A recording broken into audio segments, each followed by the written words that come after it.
I understand I'm attempting to rationalize my actions, even though they are truly deplorable. Not a day goes by that I don't ponder this matter.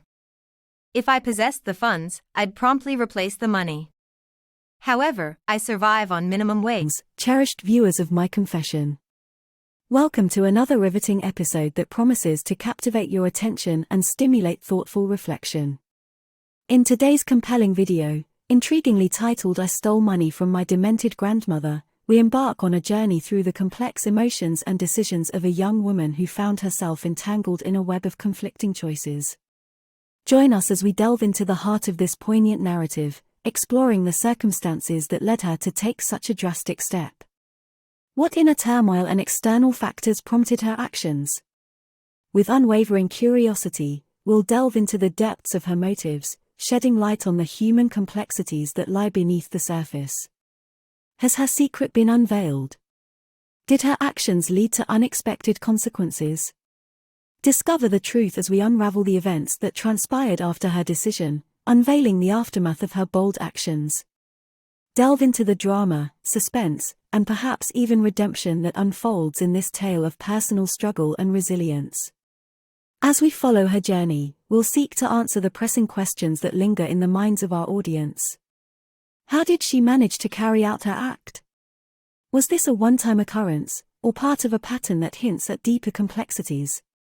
Our quest for insight will provide a multidimensional perspective that sheds light on the human experience and the intricate paths we navigate.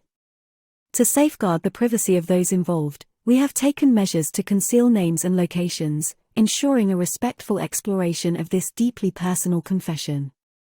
In a world where judgment can often overshadow empathy, we extend a reminder that each of us carries a unique story, deserving of understanding and compassion.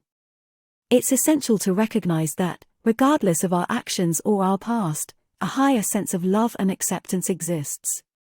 The sentiment of divine care reminds us that even amidst our flaws and missteps, there is a force that embraces us with unwavering love and compassion. So, without further ado, let us embark on this emotional journey, brimming with insights and revelations. With hearts open and minds ready to comprehend the intricacies of the human experience, let us collectively explore "I Stole Money from My Demented Grandmother." Our screens await the unfolding of this gripping tale, a testament to the resilience of the human spirit. Join us now as we press play and venture into a world of emotions, choices, and the profound lessons that await us. For over a decade now, my grandmother has resided in a care home. She's reached her 90s, and though she occasionally has moments of clarity, more often than not, she fails to recognize me. My weekly visits are my attempt to bridge the void left behind by my mother's passing. Regrettably, I find myself grappling with an immense guilt. I've committed a theft from her, driven by circumstances that seemed insurmountable. My motives for visiting her frequently aren't rooted in guilt. My love for my grandmother has always been genuine.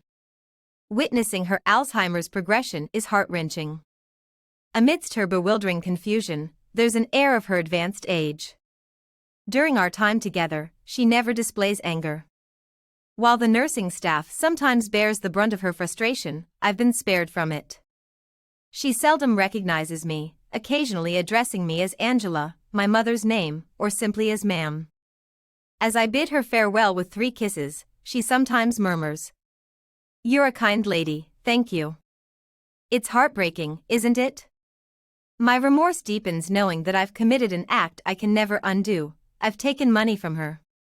She's always been candid with me, and I'm privy to the location where she hides her jewelry and savings.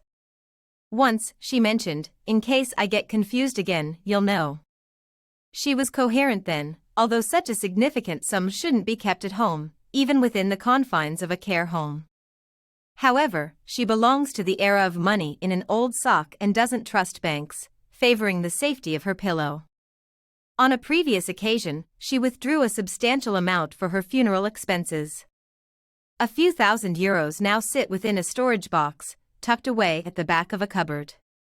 I find it imprudent, but that decision was made in her prime, even involving my mother, who's been gone for 7 years. Unexpectedly, my grandmother has outlived my mother, a pact forged between the two of them. Among her grandchildren, I am the sole keeper of the secret, the money hidden in that cupboard and its intended purpose. My mother informed me initially, but my grandmother later confirmed it herself. Her collection of jewelry resides elsewhere, a legacy she assures me will eventually be mine. Yet, my interest in the jewelry is minimal. The money, on the other hand, has preoccupied my thoughts. 2 years have since passed since my washing machine broke down. Affording a new one was beyond my means, leading me to make a desperate choice. I withdrew $500 from my grandmother's storage box and purchased a new washing machine. To this day, no one, including my grandmother, is aware of this transaction. There's no one who could uncover this secret, for it's known to no one but me. Panic motivated me.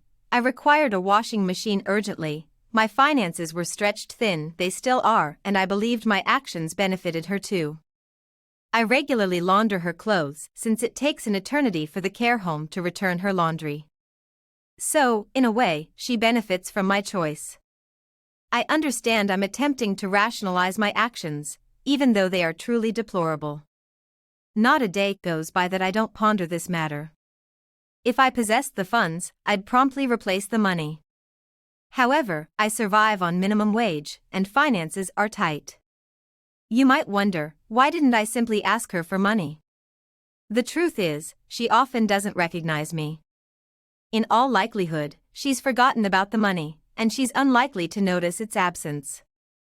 Occasionally, on her better days, I contemplate confessing.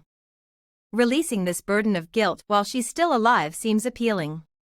Yet, I lack the courage to do so.